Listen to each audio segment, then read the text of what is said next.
Chapter 1. Weapons of influence are action patterns used as a basis for power. In the natural habitat of animals, there are some fixed activity patterns that occur in the same manner and order in response to a given action or symbol. For instance, using a cheep cheep sound, a mother turkey guards, feeds, and cares for her young. At this time, odor, touch, and sight seem to have little effect on the turkey. It will ignore or even kill a chick that does not make the cheep cheep sound. Observe how fixed action patterns behave like tape recordings, requiring only a trigger to play back an alternative behavior sequence. Humans, too, have pre-programmed recordings based on preconceptions we've grown up with and accepted. They appear as a ready-made automatic weapon of influence in the hands of those who know how to wield it. It's human nature to detest someone who offers us bad news, even if they didn't cause it. Its mere mention triggers our aversion. Persuasion is like an automatic weapon that's divided into 3 parts. A complex and subtle mechanism that activates the weapon. Anyone who knows how to trigger them can utilize the power. Automated influence weapons give power to those who wield them. The person holding the weapon uses its power to persuade a person without being manipulative. An example is how we distinguish between 2 objects. When 2 things are presented consecutively, we tend to see the second item differently. To persuade someone about our ideas, we first downplay a similar idea that belongs to someone else. This is why sellers show potential buyers the most costly item first, then work their way down to persuade them into buying something else because the next items appear cheaper in comparison. This summary explains why you select persuasion. In this read, you will also learn principles that can be used in everyday life. Chapter 2. Humans live strictly by a rule of reciprocation that makes them seek to give back what they take. When someone sends us a present, invites us to an event, remembers our birthday, or does us a favor, we feel obligated to return the favor in kind. Humans detest being owed money to the point that a tiny gift or favor will often elicit a larger reciprocal response. This results in a web of debt that has you repaying whatever kindness you've received. Rule of reciprocation. This rule states that we should try to repay what another person has given us in kind most of the time, and it is by far the most widespread and widely employed way of influence. Our predecessors essentially survived by relying on someone else to reciprocate an activity they had previously offered. The reciprocity rule is quite powerful. Professor Dennis Regan of Cornell University, for example, held an art appreciation session. During the presentation, his assistant, Joe, who pretended to be one of the subjects, took a little break. Joe returned with 2 bottles of Coca-Cola and offered one of the attendees a bottle while on his way back. Following that, Joe requested a favor from those in the room.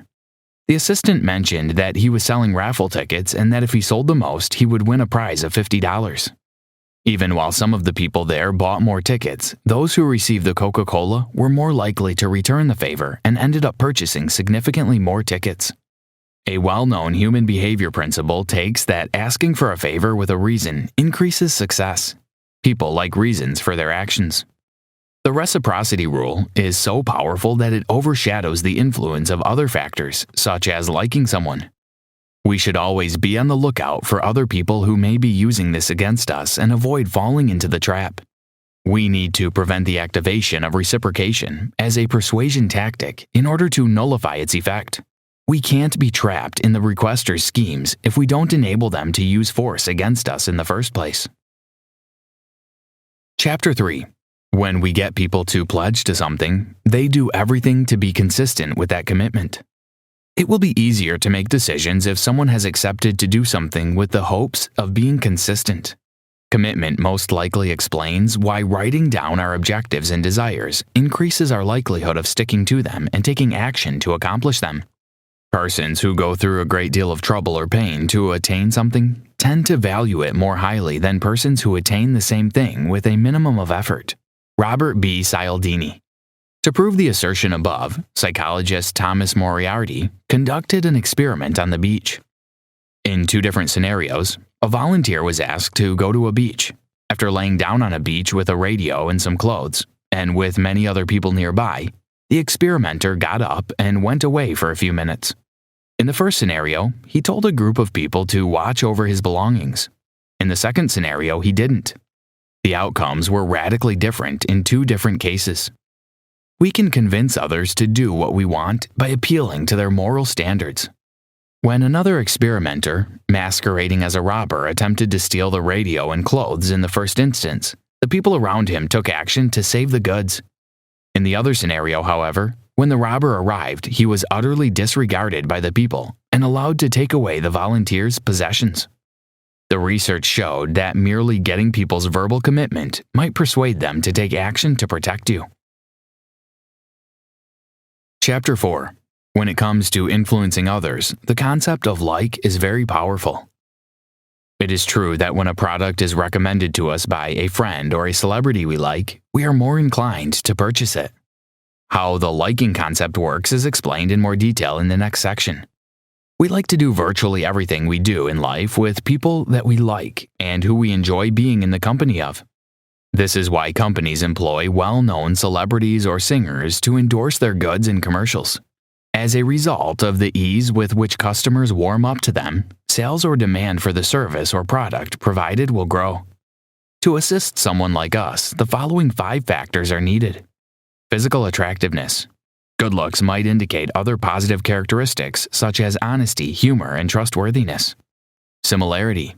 We are drawn to persons who share our interests, viewpoints, personalities, backgrounds, and other characteristics. Compliments. We enjoy receiving compliments and are drawn to those who give them. Contact and cooperation.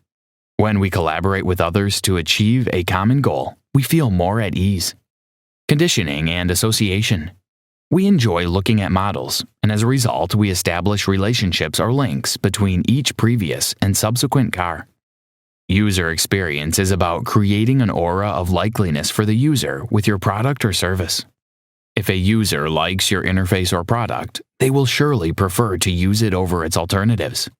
You, therefore, need to find areas of shared interest to increase rapport and connection. Freedoms once granted will not be relinquished without a fight. Robert B. Cialdini. Concerning our interactions with compliance professionals, we need to be aware of one aspect of like. The sensation that we have grown to like them faster or more profoundly than anticipated. Once we notice this feeling, we will have been tipped off that there is probably some tactic being used. From there, we can quietly separate our feelings from the requester and the request. Chapter 5. Authority is a powerful tool of persuasion as it shapes our responses to requests. Authority is vital to our survival as humans. Like our elders, teachers, and mentors, we have learned to respect authority persons. Our subconscious responses to requests for compliance and influence follow a command sequence. For example, in the infamous Milgram experiment, volunteers were asked to administer electric shocks to patients to aid an experiment. Unknown to the volunteers, the electric shocks were fake. In spite of the victims' discomfort, the participants continued to shock them since the researcher pressed them. Yale University psychologist Stanley Milgram concluded from this study that humans are extremely willing to go to nearly any lengths on authority's command. For example, despite receiving potentially fatal or unexpected requests, nurses and junior doctors rarely oppose the judgments made by authority figures like the hospital's chief medical doctor. Humans often perceive and interact with authority differently. The more influence a person has, the more generous people are when measuring their importance. The idea of authority in conjunction with the rule of liking may be used to sell any product in any advertising, regardless of the industry. When authority is used as a persuasive tool, the result is that it works very hard on its targets, and it does so in an unexpected manner. We should try to remove the element of surprise from the position of authority. The fact that people frequently misperceive the significant impact of authority and its symbols on our actions causes us to underreact in compliance circumstances.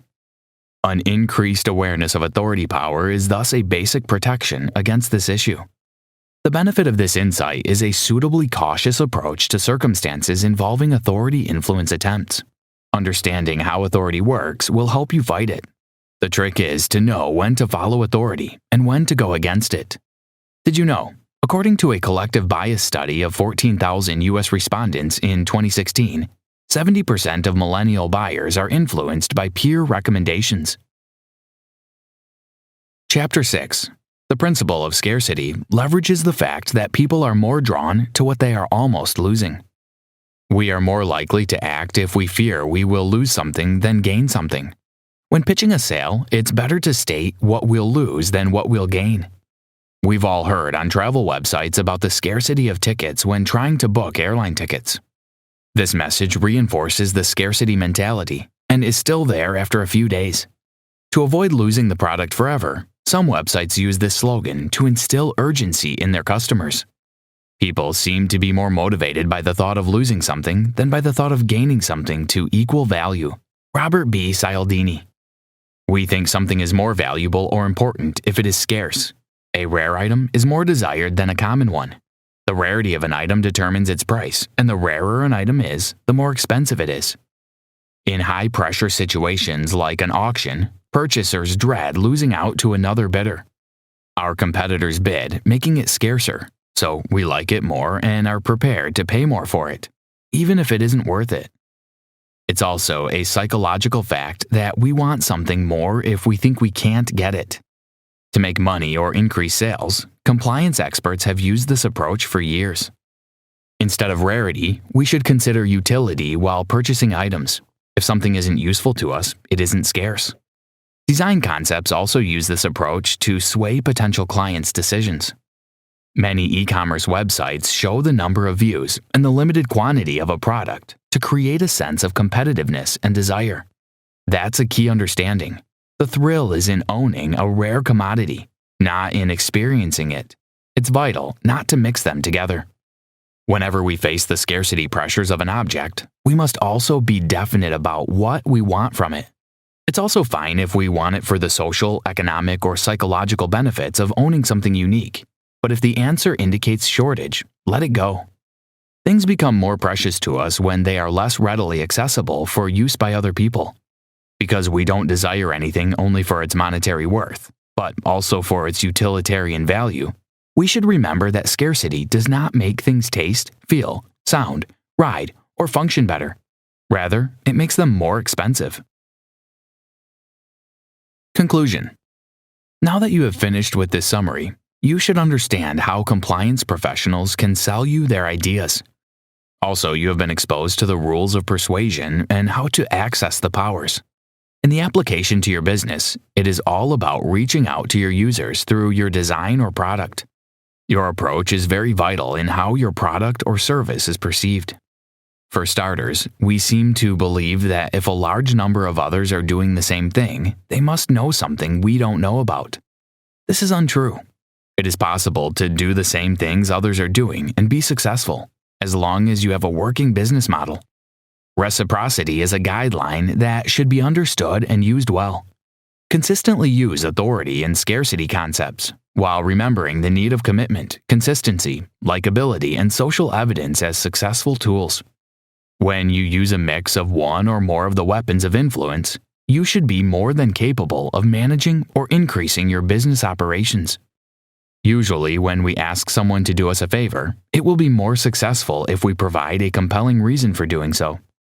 Having explanations for their behavior is just something that people like. There is critical knowledge in all of this for those of us who want to learn how to be more influential in our lives.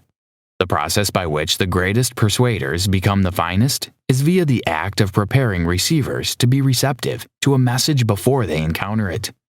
We must first persuade enough in order to be able to convince them optimally. Try this. When you think that you are not connecting well to your consumer, try to relate with them. Find some commonality. Study to find their most preferred approach and use it to your advantage.